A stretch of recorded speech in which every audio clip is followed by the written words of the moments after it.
哎，娘，刚才我进门的时候看到门外堆了很多木料和砖块，这怎么回事啊？不是你挣钱了吗？托那个单兄弟捎回来的，他还派人啊帮咱们翻修这个院墙和房屋呢。啊，他这叫那个单通，我哥。哦，娘，他就是我所说的好兄弟单通单雄信。记得上次啊，我让单兄弟给娘捎过信，可没想到，哎，找一天我得好好谢谢你哥哥。钱二哥客气。哎，你们一路劳累，快坐，我去给你们做饭去啊！饿了吧？伯母，我去帮你。好，走吧。有饭吃了。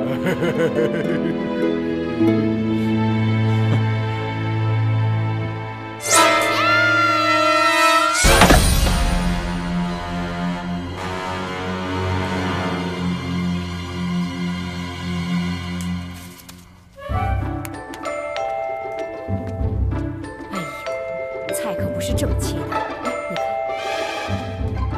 这样啊。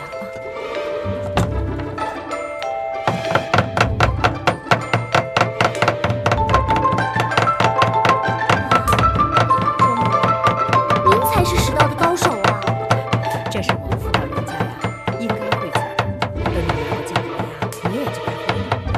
嫁人？我才不要嫁人呢！男人总是三妻四妾的，我才不要跟别人分享一个男人呢。他们整天等着他宠幸，等不到他哭哭啼啼的。要不要？你呀，早晚是要嫁人的，你就找一个忠厚老实、与你一生友好的人，白头到老。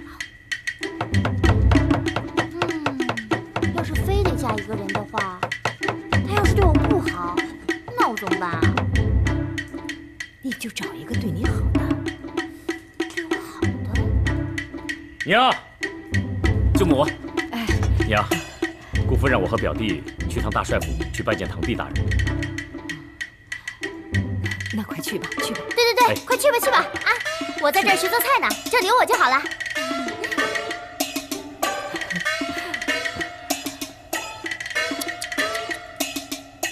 你会做饭？舅母，那我们走了。早点回来吃饭啊！走，娘，走了。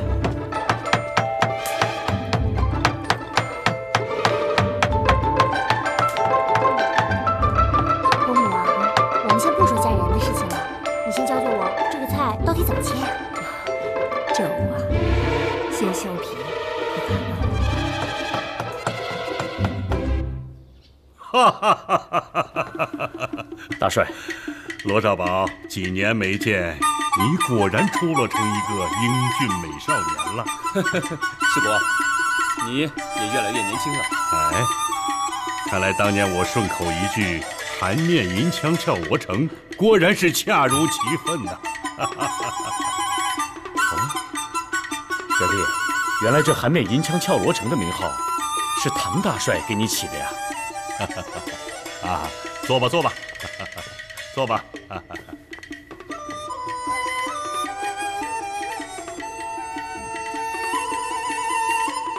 世伯，这位是我表哥，小孟尝秦琼秦叔宝。啊，见过大帅。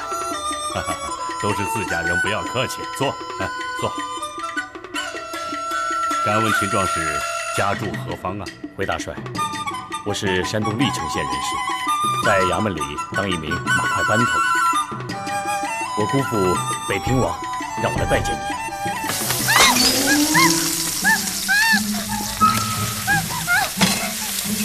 没事，太阳这么潮，扒拉扒拉没事，不碍事的。你这油太热了，应该先放葱花，再放菜，知道吧？做菜一点都不好玩，不玩了。没事啊。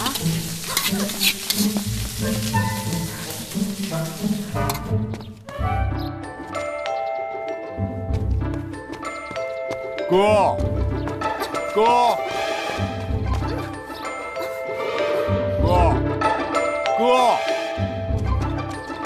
师姐，你干嘛呢？我找不着我哥哥了。嗨，他们不是去大帅府我去大帅府找我哥哥去。哎，等等，反正我也不想做菜了。走，我带你去。哦好。哎，你们去哪儿啊？啊，伯母，我们去找秦二哥，一会儿就回来，放心吧。对，娘，我们去找哥哥去。去吧，早点回来吃饭啊。哎，好嘞。哦，原来是你呀！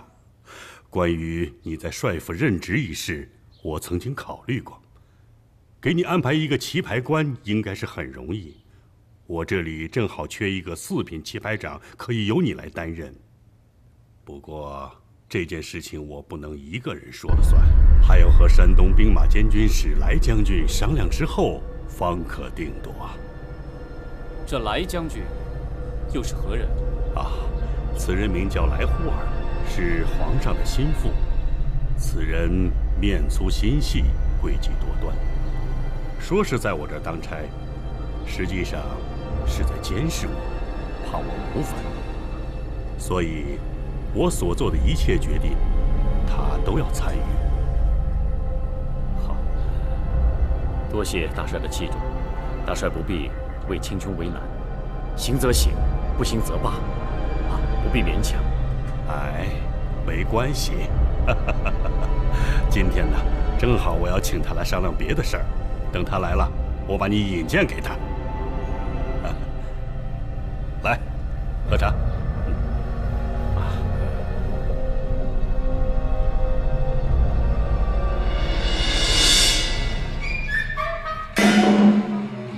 石鑫，你去看你哥在不在里面。我去呀，去。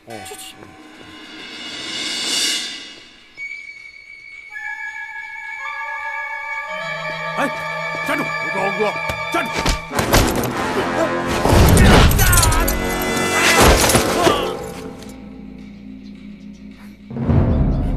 我自己找。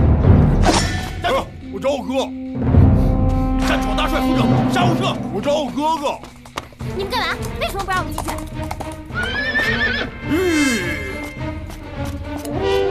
参见狄大人。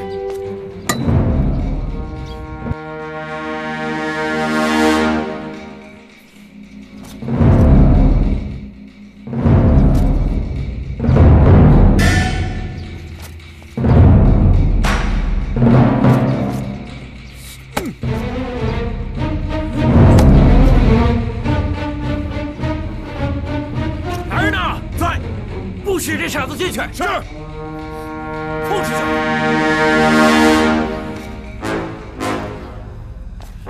哎，我们是来找人的，让我们进去吧。不行，监军大人已经下令，我们不能进去。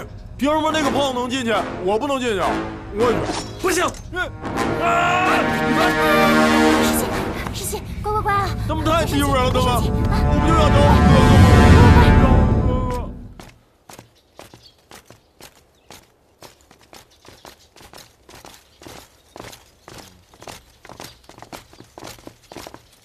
监军大人，监军大人，好。监军大人到！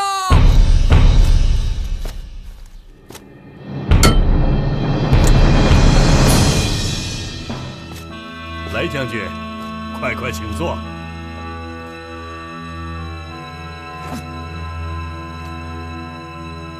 见过大人。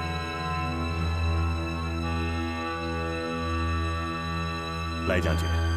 我来给你引荐一下，这位是山东好汉秦琼秦叔宝，过去在历城县当过班头。此人眼明手快，江湖人称神拳太保。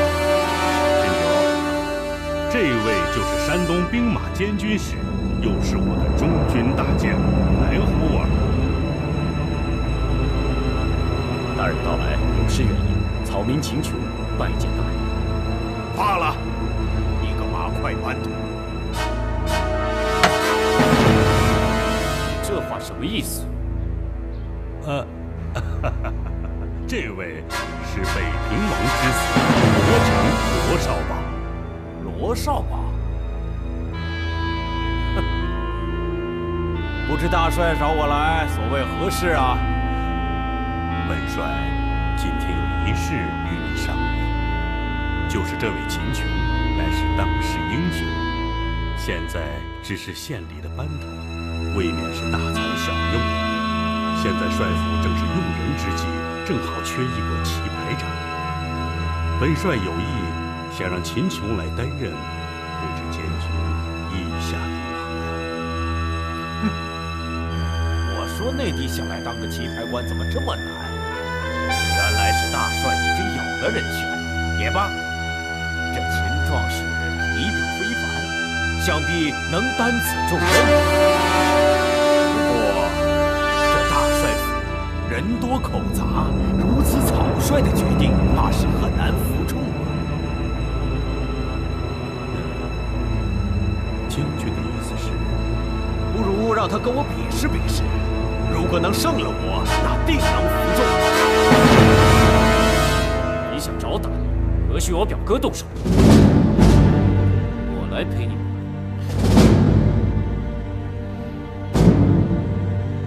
哎，兄弟，不得无礼！大帅，监军大人，多谢两位的好意。我秦琼呢，只是一介武夫，不配和监军比试谋武。棋牌长一职啊，是另立他人。两位，草民告辞。且慢！秦琼，难道我这个监军不配跟你比武不成？监军大人，小的是粗拳笨脚，完全不配和监军大人比武。哼，姓秦的，你不用在那儿跟我虚情假意。如果你要是没有大本领的话，大帅也不会保举你当棋牌长。我这个人有个毛病，言出必行。就算你不愿当这个官，我要跟你比试3回合。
监军大人如此赏脸，秦琼那只能奉陪了。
雄自叹不如。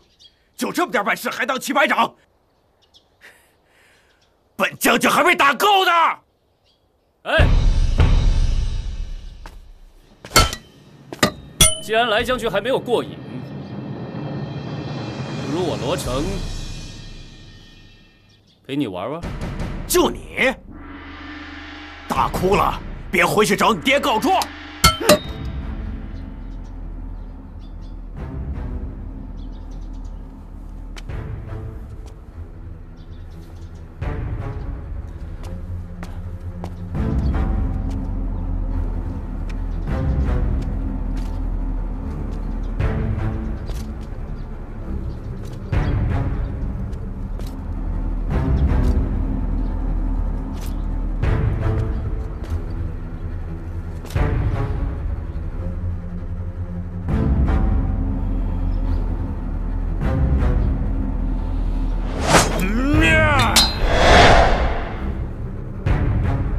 一搭手就知道你太弱了，胜之不武。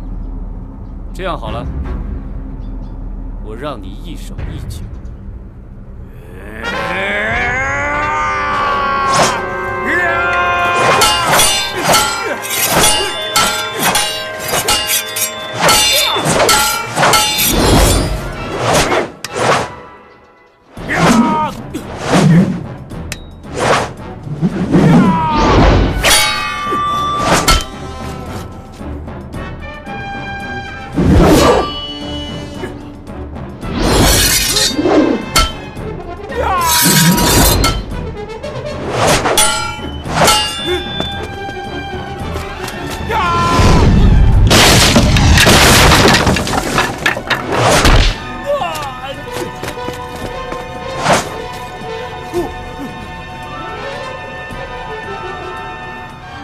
我等不了了。哎，石信，哎，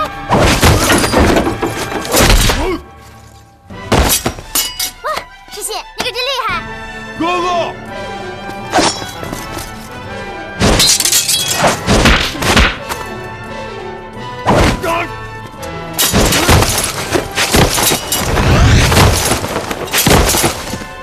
没事吧？没事。哥哥，哥哥。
今天我替你爹点教训教训。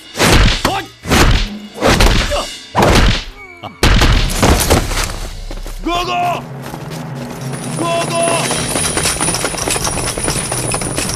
哥哥！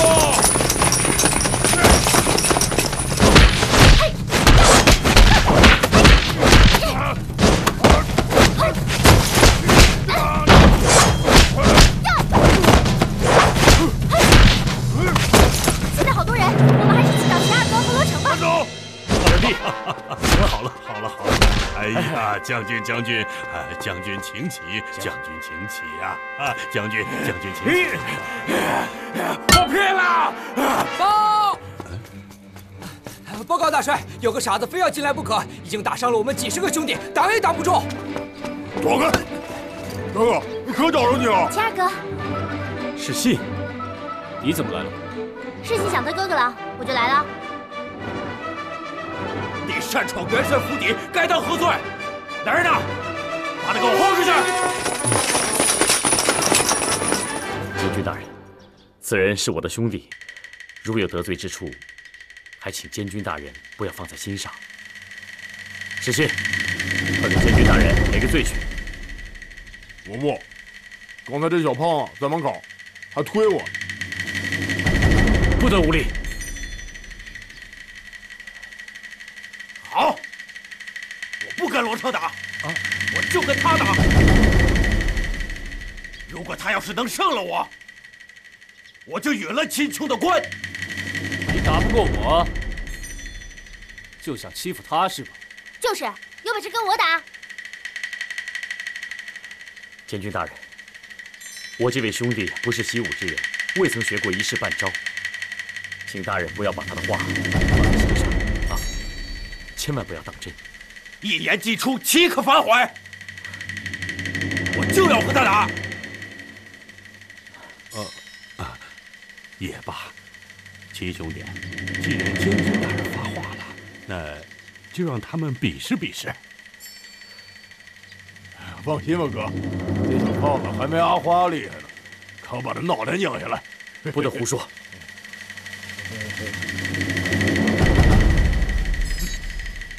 好，我不用武器，否则说我胜之不武。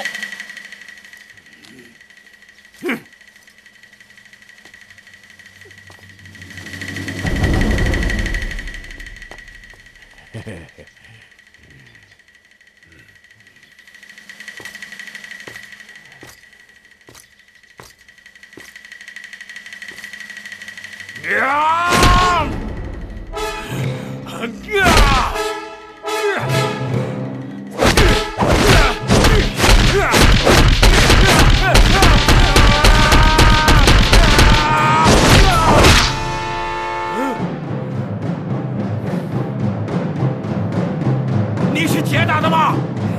该我了吧？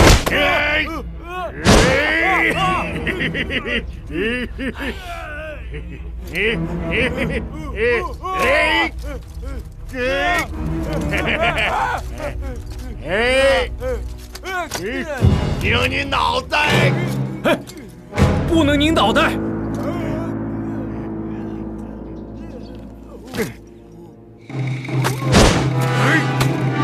打你！打你！我打你！我打你！打你！还不快停手！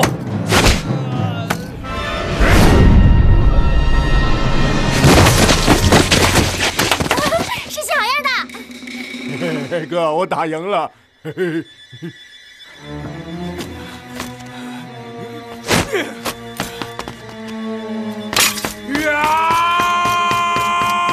石溪，小心！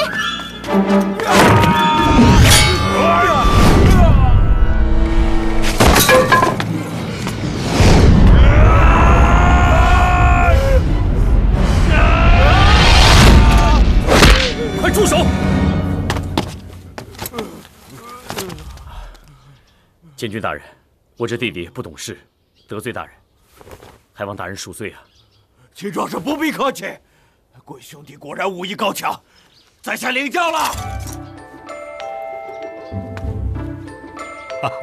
好好好，这才叫不打不相识呢！哎，你们都出了一身臭汗，来，到我的房间里喝口茶。好。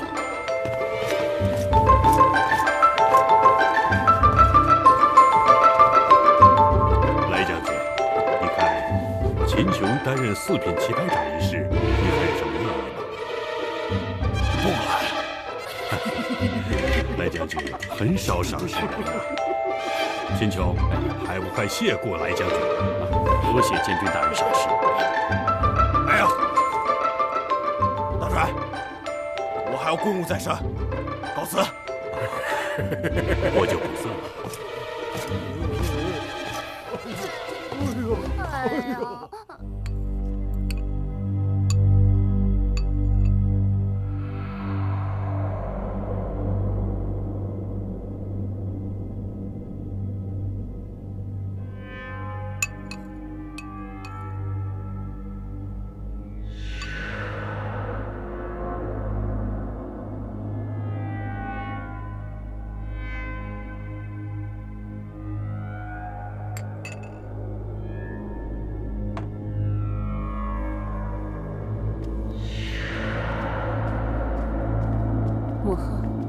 这个是臣妾亲自去庙里求来的平安符。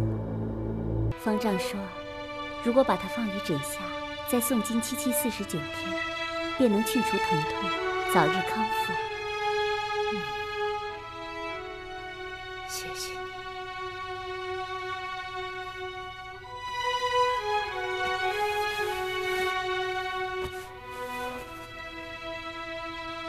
你们的心意我领了。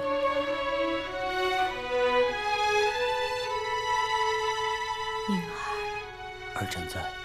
你还有正事要操劳，你去忙你的去吧，这儿有他就行了。好，儿臣告退，母后保重。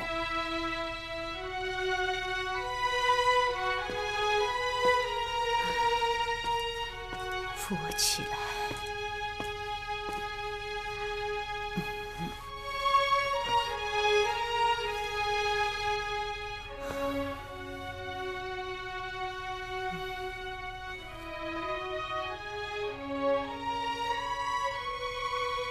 母后知道你和婴儿恩爱有加，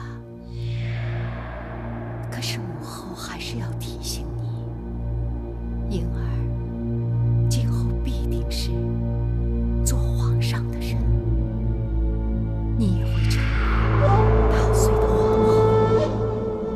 作为皇后，你一定要对六宫的事亲力亲为，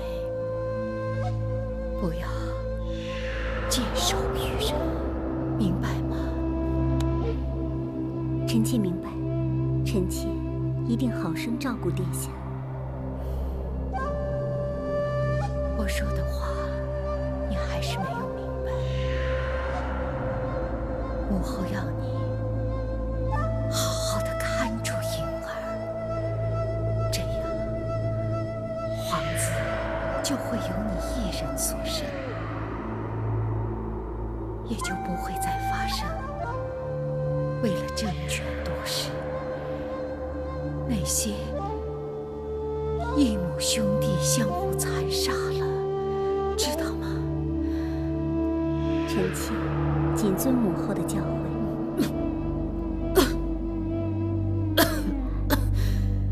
您再歇会儿。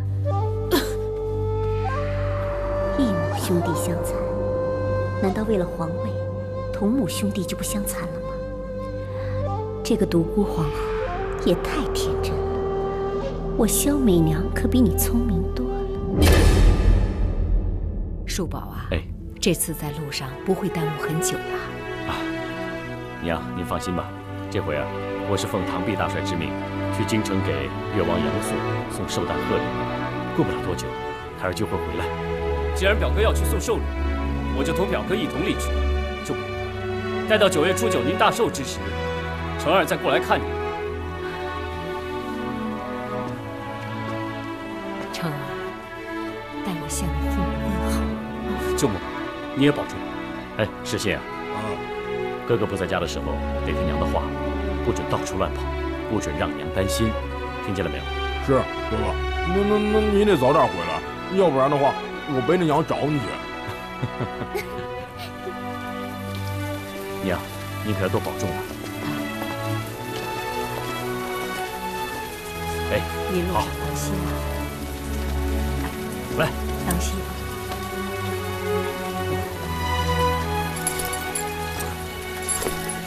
娘，再见。陈二哥，一路保重。保重啊！这。罗成，一路小心啊！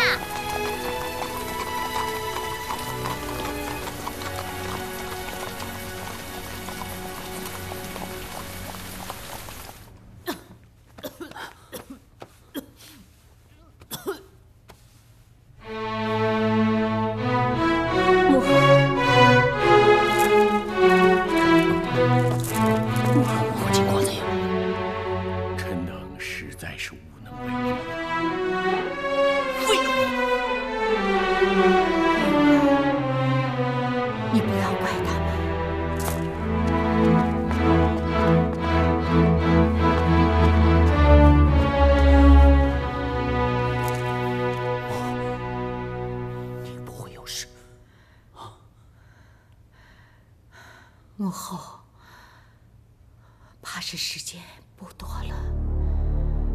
不会。母后还有一件事未了。你讲。去把永儿给我叫来，我有事要交代。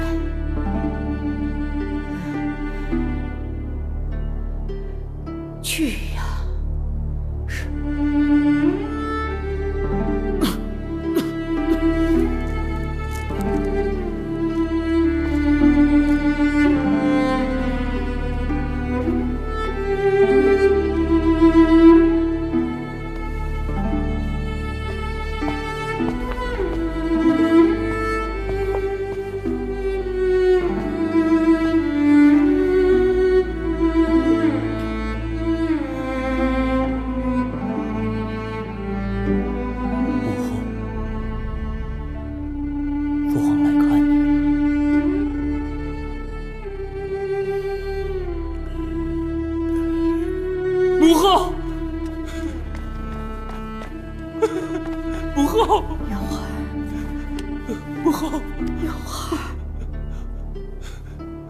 谁叫你来的？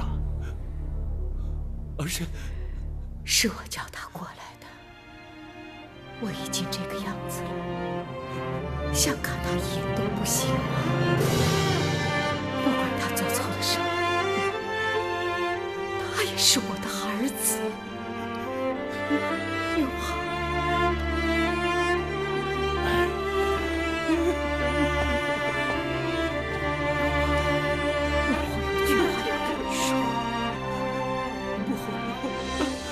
儿臣听着，不要怪母后偏心。你弟弟有治世之才，的确适合做大宋天子。你能理解母后吗？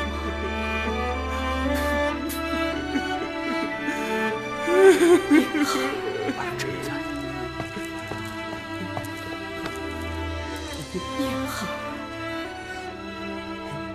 你做了大隋的天子，一定要为江山舍己着想。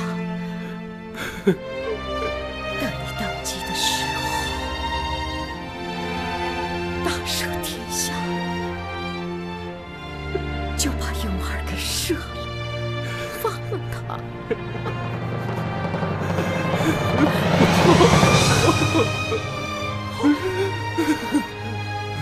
我答应。母后。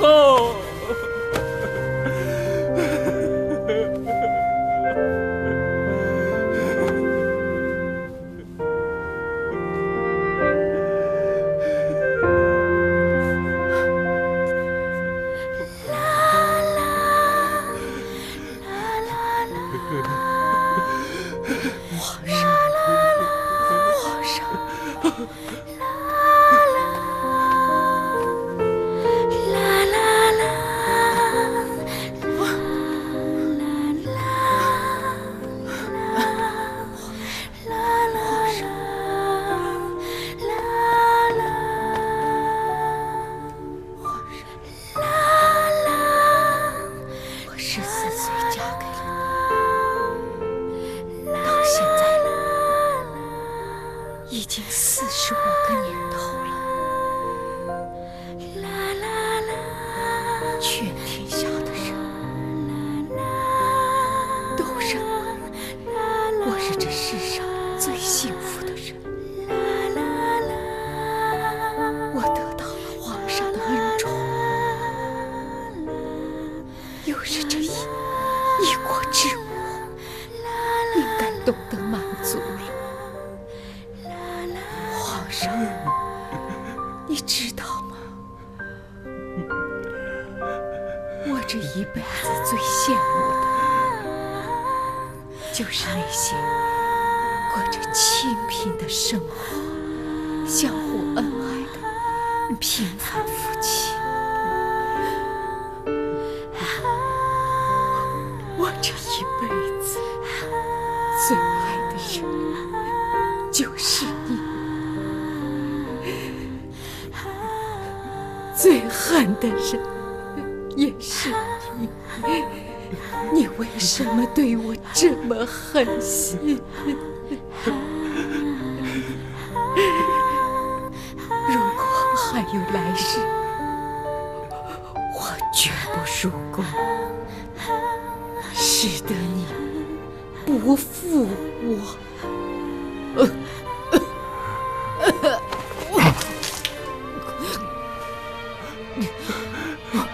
皇后，皇上，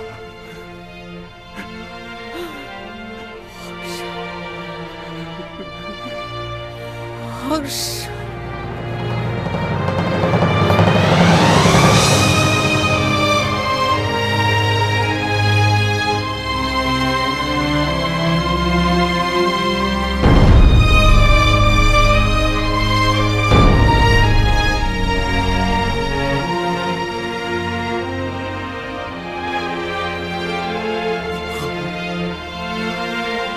母后，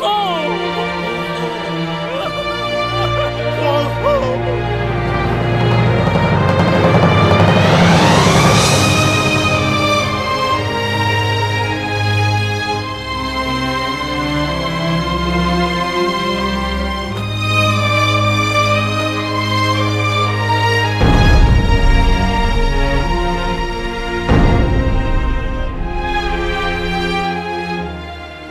公元602年，独孤皇后病逝永安宫。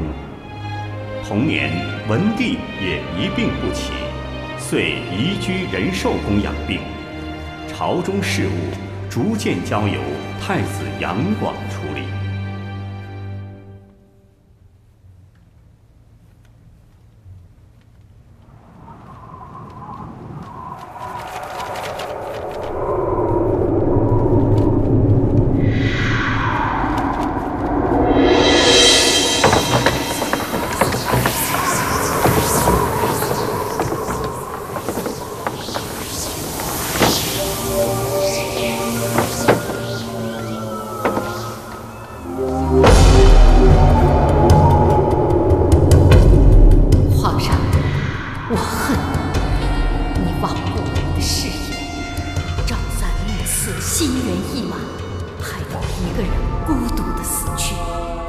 你虽然做了一代天王，却永远成为不了男人中的表率。皇后，皇上，臣妾只不过做了妃子应做的本分，却被打入冷宫，受尽凌辱。皇后，请皇上为臣妾做主啊！你是我最恨的人。不要啊！请皇上为臣妾做主啊！你是我最恨的人。爱妃，被打入冷宫，我恨你。皇后，不要！皇上，不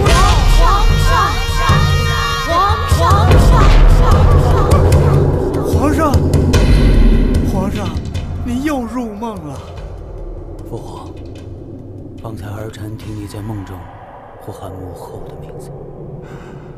真爱，堂堂一国之君，管得了万民苍生，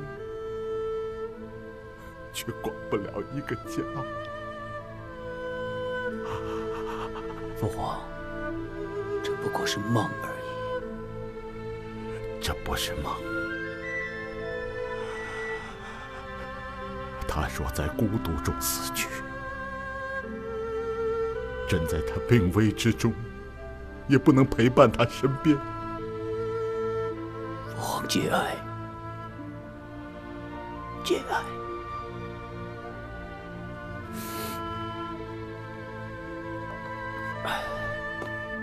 父皇，喝一点吧。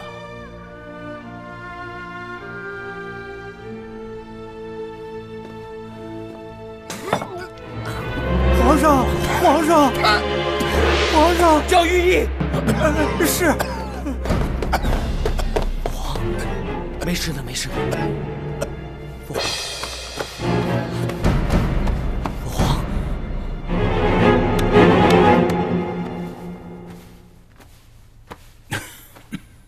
父皇，没事吧？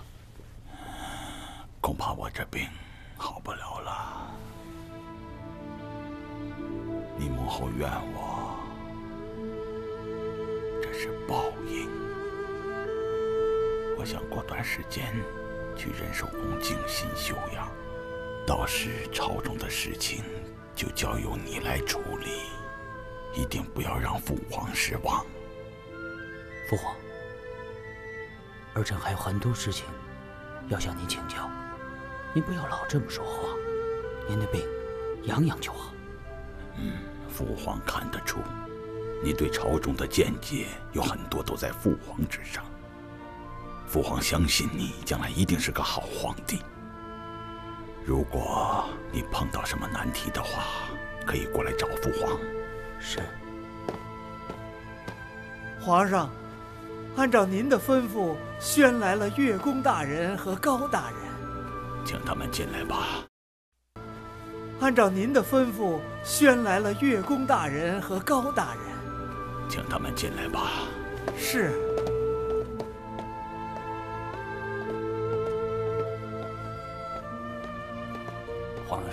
皇上，太子，越王、高炯，你们两位是我大隋不可多得的忠臣良将。朕有很多事情也没有跟你们隐瞒。朕现在的身体已经不大适合操劳国事，希望两位能够辅助太子，保我大隋江山。皇上，您一定要保重龙体呀。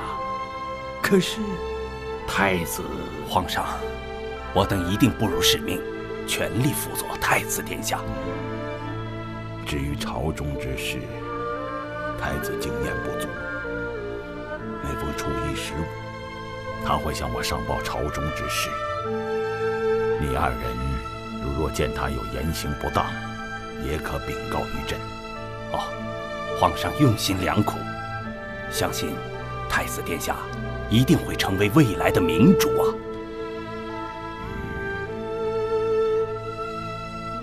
臣谨遵圣谕。下去吧。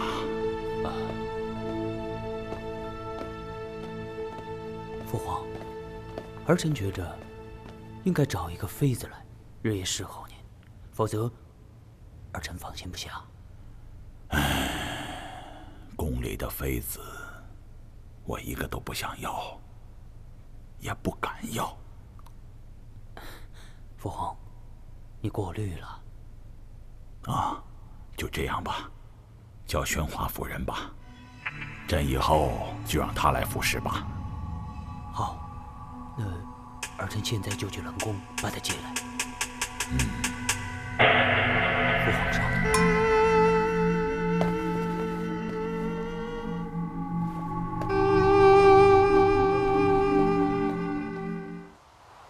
此次一别再相见，恐怕就要等到舅母大寿之时了。是啊，表弟，到时候我们再相见。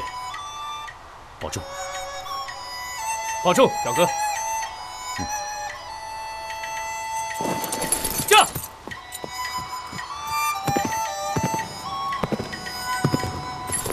驾！驾！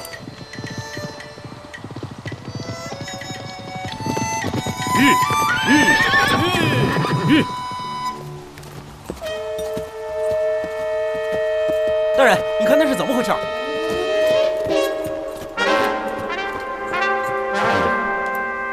随着马来的方向，我们去看看。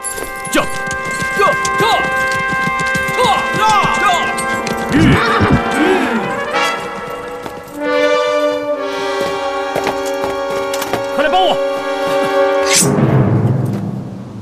兄弟，醒了。请问这位将军在何处任职？为何自寻短见呢？是啊，我名叫上官迪，在靠山王杨林府上当差。正月13是越王杨素的寿辰，靠山王命我押送2件价值连城的宝贝去往长安，没想到走到半路，却遇见了一伙响马。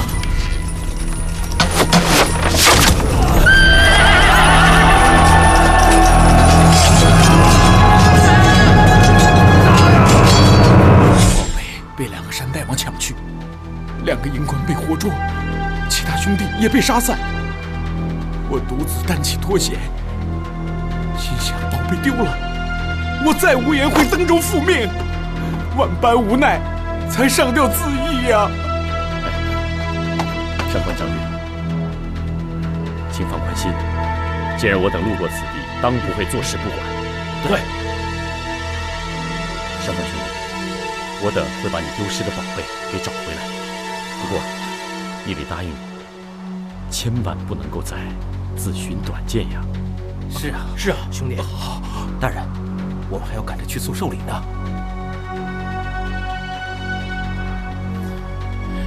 来，若能把礼物要回，小可得以不死，我全家老小必感谢众位的恩德。不必客气，上官兄弟就请上马带路。好，走。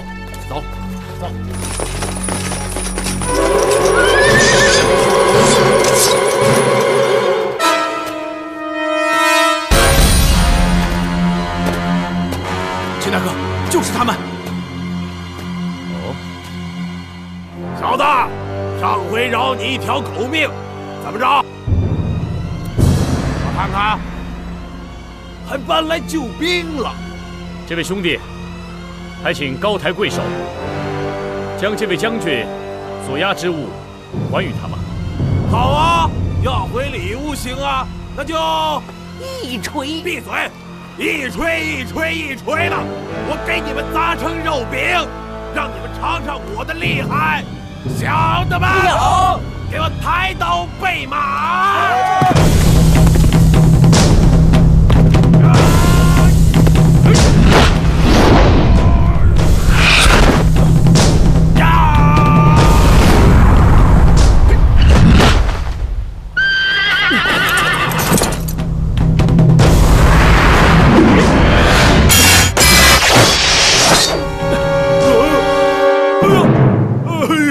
有点重湖啊！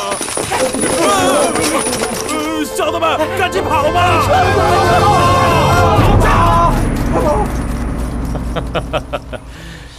原来这大锤不是铁的，是纸糊的。噗！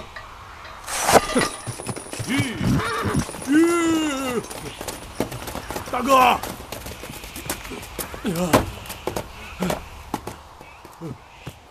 大哥，你看看。就是他们！大水冲了龙王庙，他们都是自己人。这个，来，我给你们介绍介绍。钱二哥，哈哈哈哈！不知道钱二哥驾到，有失远迎啊。王贤弟，谢贤弟。怎么是你们2位啊？过眼如灰。这位，就是我常跟你们提起的山东好汉，人称神拳太保小孟尝的秦琼，秦叔宝。哦，秦二哥，秦叔叔，秦二哥，这位是谁的？叫齐彪，字国远，是我的好兄弟。这位叫李豹，字如辉，也是我们鹿林山上的兄弟。都是误会，误会，不必多礼。秦二哥，天色不早，这里不是说话的地方，到山上好好叙叙。好。原来如此，秦二哥有所不知啊，我这少华山呢有一条规矩，穷苦人不劫，小商小贩不劫，僧道妇孺不劫，遇到贫困潦倒还周济一些，但若遇上官绅、官府和那些为富不仁的路过此地，那他们可就插翅难逃了。既然秦二哥开口相求，弟等怎能不应呢？来人，将方才劫的宝贝和银冠都带上来。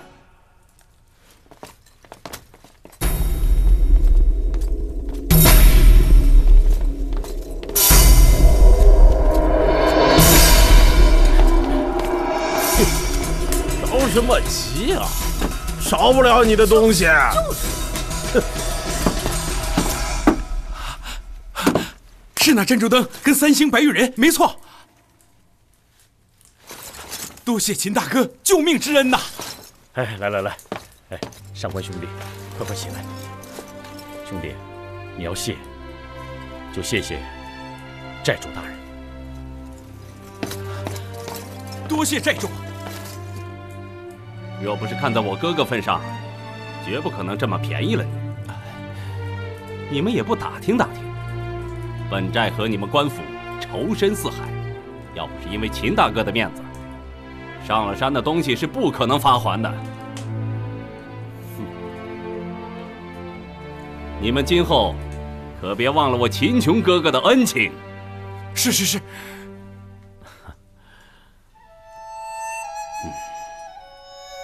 秦大哥，这次你不但救了小弟我一命，还救了我的银关兄弟，替我拿回了寿礼。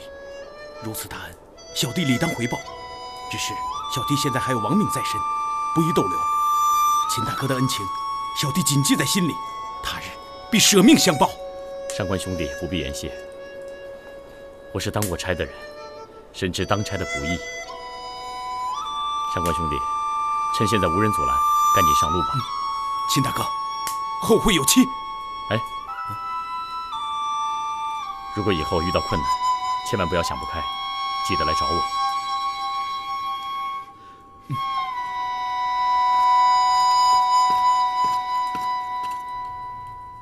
哎呀，王贤弟啊，你可是第一个啊，开皇以来跑到这山林里占山为王的文武状元呐！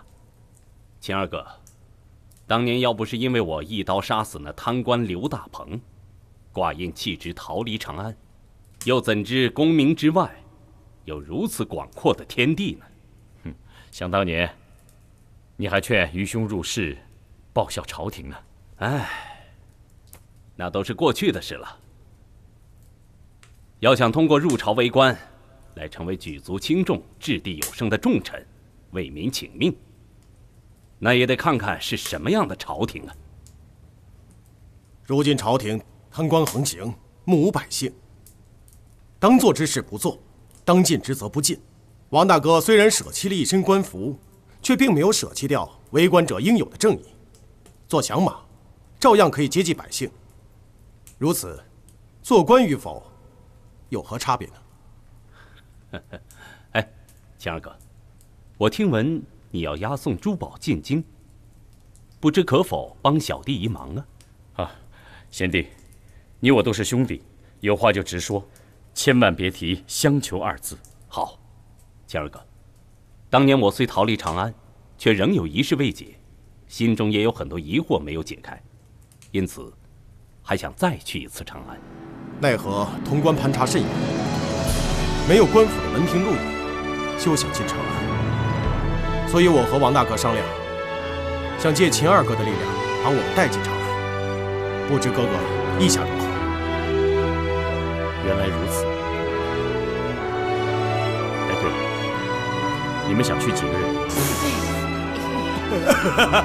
秦二哥，那我们兄弟4个一块儿去吧。到了长安，我们也长长见识，开开眼界啊！这文凭路引，我一共开了5个人，除我之外，还有张转、杨和、李继、何辉4名棋牌官兄弟。如果你们4个人想去的话呢，我便让我这4位兄弟留在这山上，由你们4个人去顶替，这样方能保万一。唉，只是不知道啊，我这4位棋牌官兄弟是否愿意成人之美？哎，4位大哥，你们就在山上好生安心，我命人以上宾之礼相待，还会有些小巧的礼物馈赠，还望笑纳。只要寿礼按时到达，我等无异议。我等也无异议。秦二哥，既然是冒名顶替，我等是否应该先把姓名定好，免得将来官差盘问的时候出了差池？王贤弟，此话说得有理。此次我等进京啊，是奉济南府唐弼大帅之命，为越王杨素送寿诞之礼。王贤弟，你就顶替张转。好。谢贤弟顶替杨和。齐贤弟呢，顶替李继。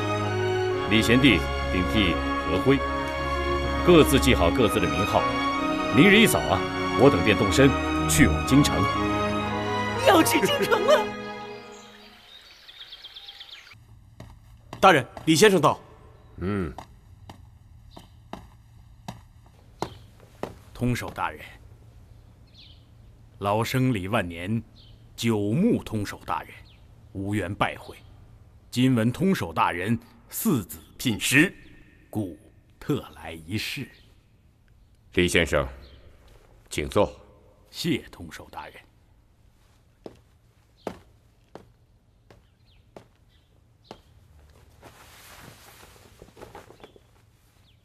李先生，我这个孩子跟一般的孩子不一样。哦，通守大人，有什么不一样的？目不识丁，恐怕一切都得从头来教。通守大人，学不在浅，只是怕偏。既然如此的话，那就更好教一些了。好，把元霸叫进来。是。元霸，爹，快问先生好，这是为你新请的李先生。先生好。你叫什么名字啊？我叫李元霸。兄弟几人？排行老几啊？我3个哥哥，没有弟弟。通守大人，子可教也。好，李先生，那就拜托你了。如果你能把这个孩子教好，我一定重重的奖赏你。元霸，你最喜欢什么呀？我最喜欢钱能买好多好吃的。好，咱们今天就从钱开始，啊！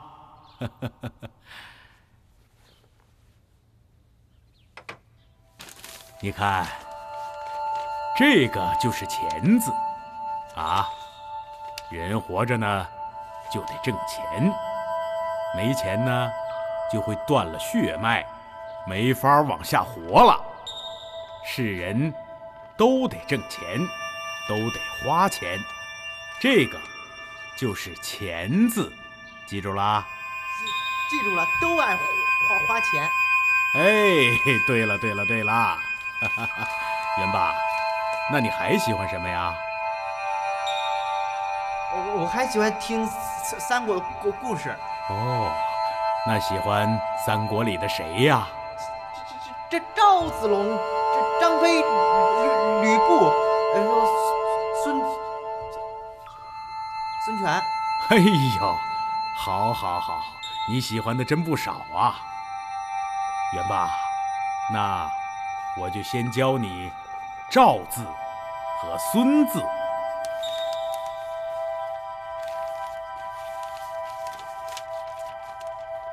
这个字就是赵字，三国里的常山赵子龙，常胜将军赵子龙的赵字就是这个字，你要记住啦。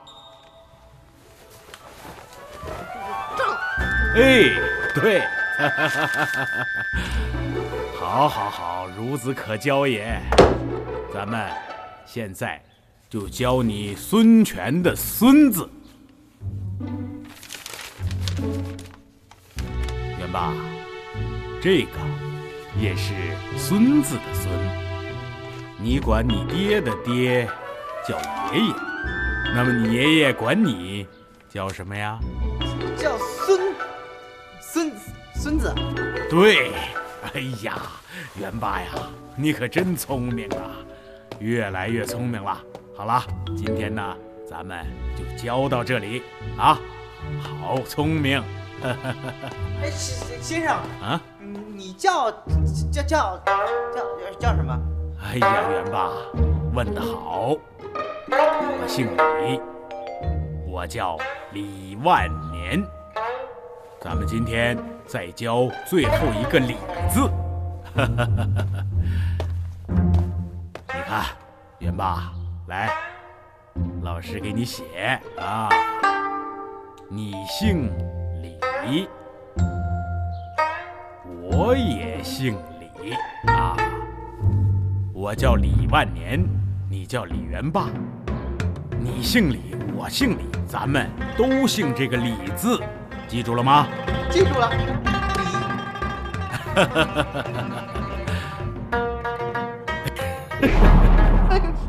这太好了。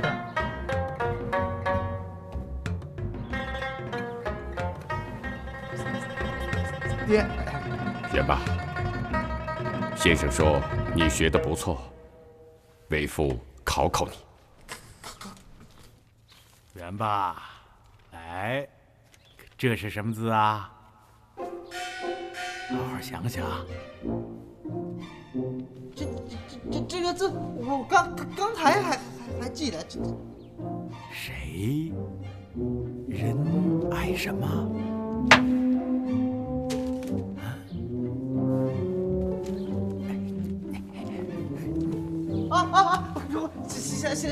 想起来了。想起来了就说出来啊！啊，这都什么字啊？啊，说，告诉你父亲。这赵子龙爱花钱。我的孙子叫李万年。啊！混账！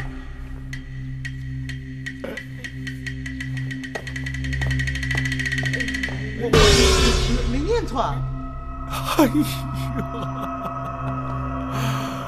哎呀，元霸呀，你就好好吃你的鸡肉吧，好好吃吧，啊，吃吧，太好吃了，多吃多吃。哎呀，这是通守大人呐，都怪老生无能啊！你们家这孩子，老生实在是教不了。这银子啊，原封不动都退还给您，老生这就告辞。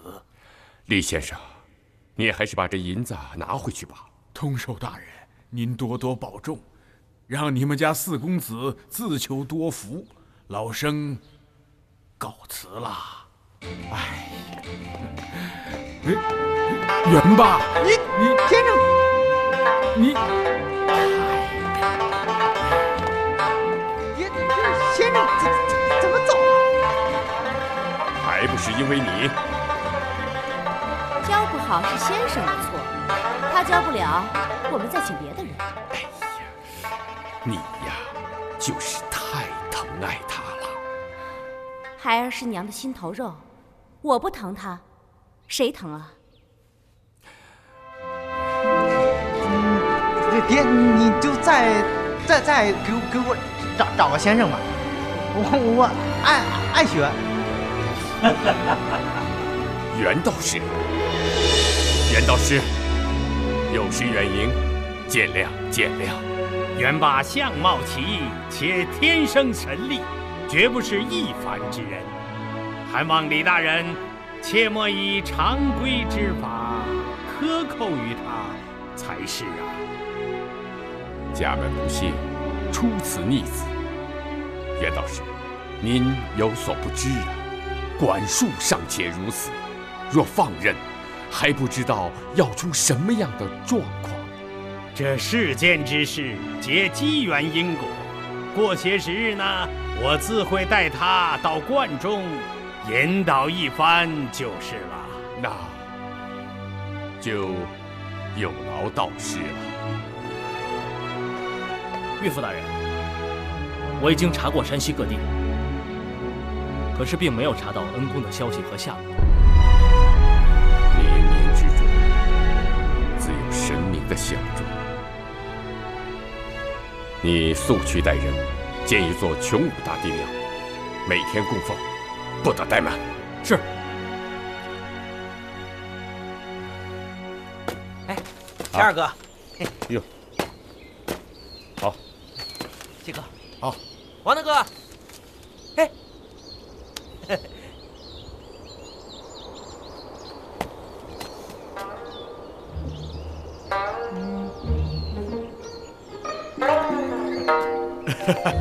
哥哥，要不你们哥几个先在这儿歇着，我去前面山上转转去啊。不行，饭后还要启程，你这乱跑耽误了行程。哎呀，哥哥，我就求求你了，你让我去吧。哎，你看前面这山上的景色，可比咱们少华山的景色美多了。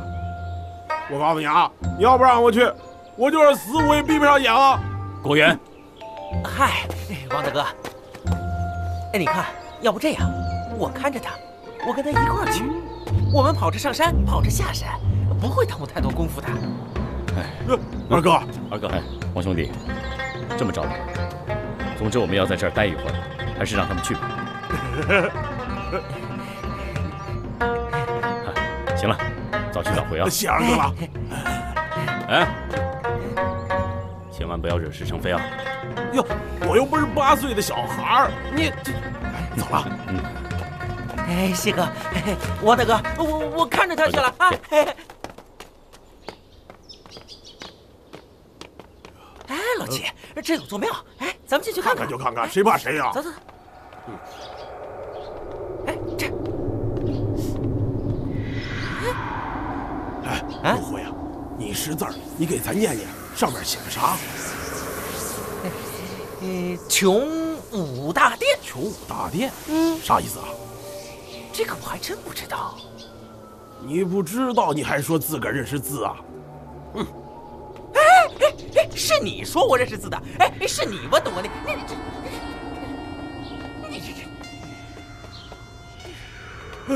陆辉，先不蒙派，你仔细看看，这神像是不是有点像咱秦二哥？这不是秦二哥是谁呀？谁把咱哥哥的像放这儿供着？我就听说，这世人啊，只给死人烧香，哪有给活人上供的？这分明是在咒咱秦二哥。哼，这修庙的人啊，可真损呐！啊，要不是咱俩上山来，这庙里还发现不了这事儿啊！哼，这气死我了！哎，你说这怎么办吧？呸！我砸了这庙，毁了这像。对，就这么砸！无量天尊，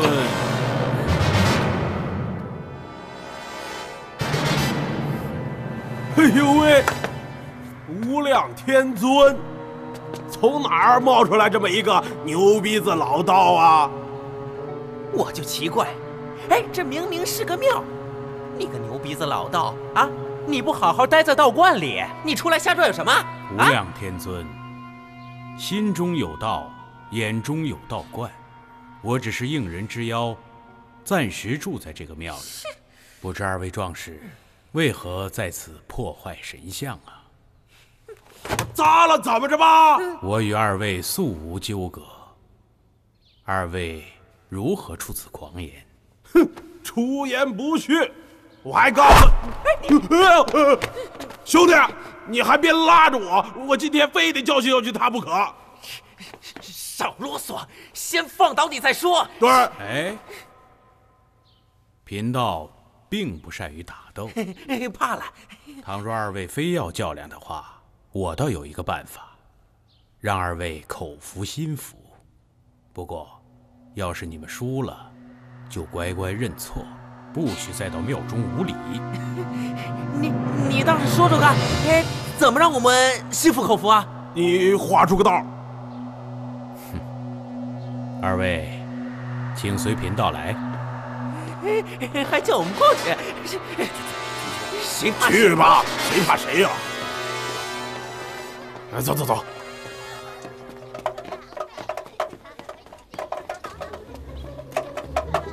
二位壮士，你们看，孩子，我说你这牛鼻子老道，你打不过我们，弄一帮孩子当替死鬼，你是不是太没出息了？我赌你们一定会输。娃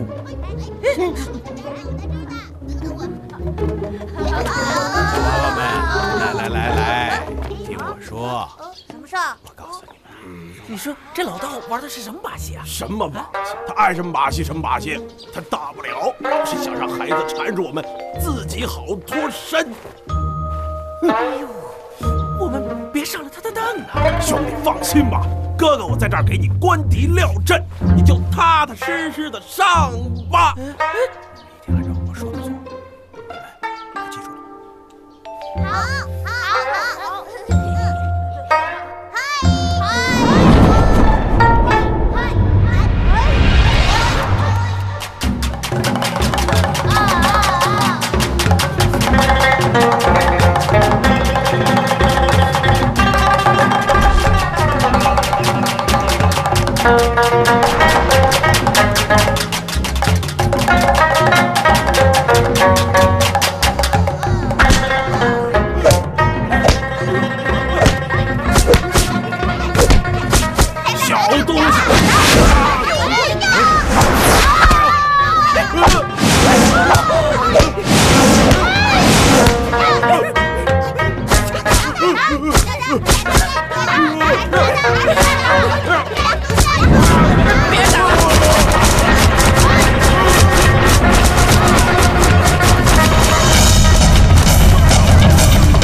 专门对付心浮气躁的，万事万灵啊！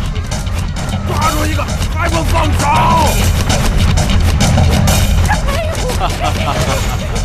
老铁，你抓我干什么？是我呀！是你呀！怎么回事啊？这是！轻点，轻点！别着急，兄弟啊，我给你找二哥救你。老齐，牛鼻子老道，你等着！你太没义气了，老齐！等着！哎呦！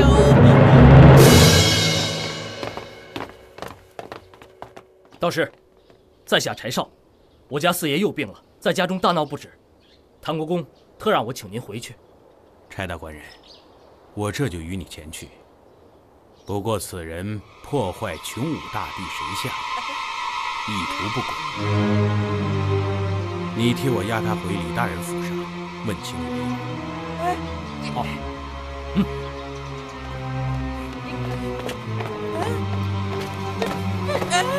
干嘛？你们这是要带我去哪儿啊？你们放开我！放开！放开我！请。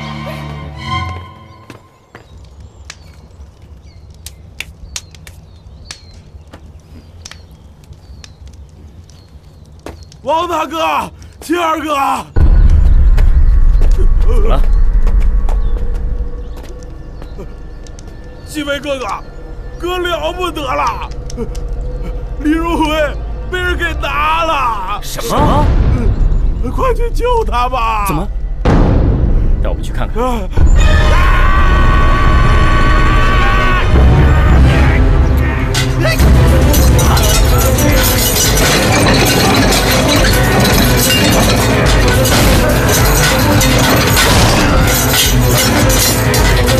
人马，你清醒点！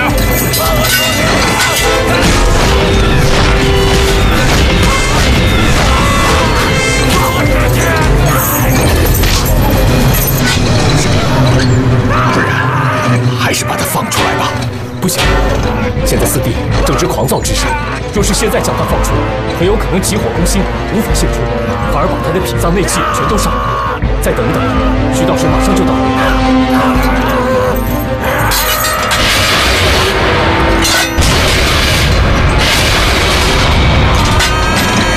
大家快放手！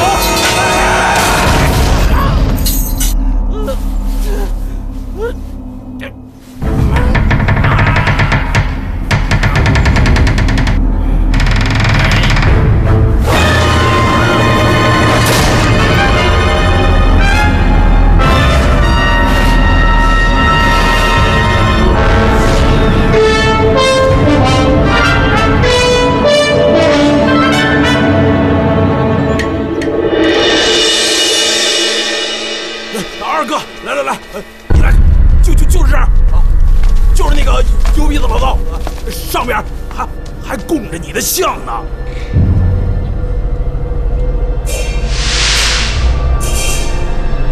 哦，对了，还有几个黄口小孩，我去找找。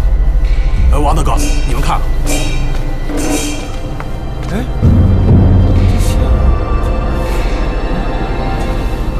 钱二哥，这真是你啊！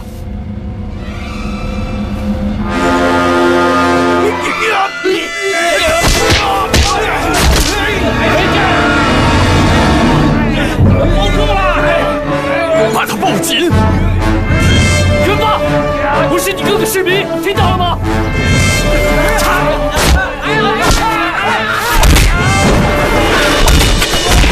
元霸！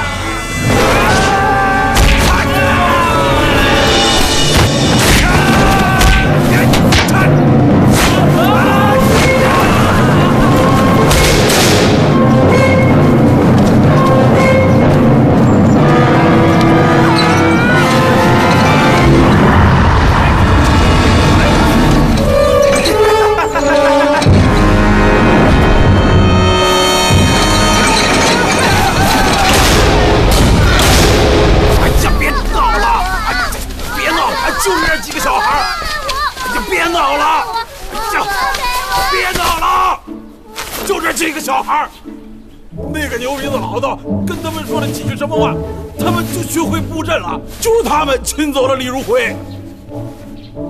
就这几个孩子，你都没打过？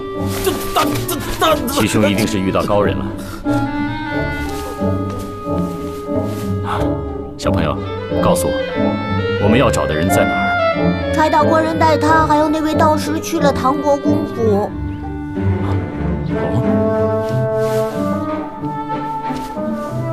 柴大官人，唐国公，太原通守李渊。走。你们走了，这孩子怎么办呢？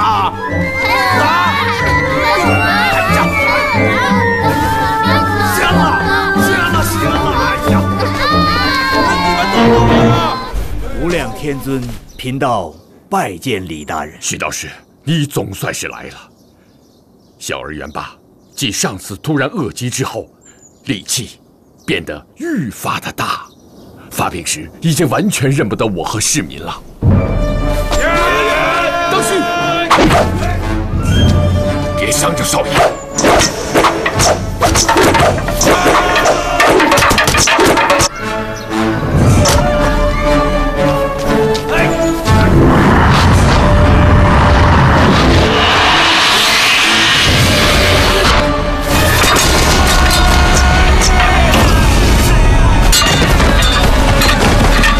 徐道士，你赶紧帮忙想想办法吧。徐道士既然来，自然会有办法救四弟的。二公子，我需要3指粗的麻绳几根，越长越好。另外，还需要1桶水。好，我这就去安排。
这袋子里装的是贫道炼的安神香，另外贫道给李大人开个方子，按照这方子上的药，每5天服用1次，应可保不再发病。好，多谢道师了。无量天尊大人不必客气。有贵可到，快把这里整理干净。是。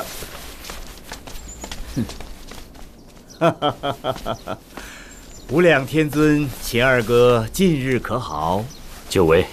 秦二哥，就是这个牛鼻子老道，把李如辉给擒走了。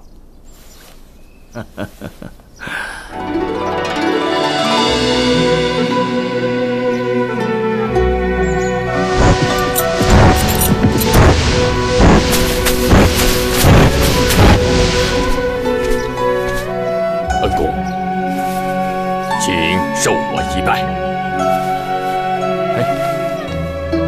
唐国公无需多礼，多谢壮士出手相救。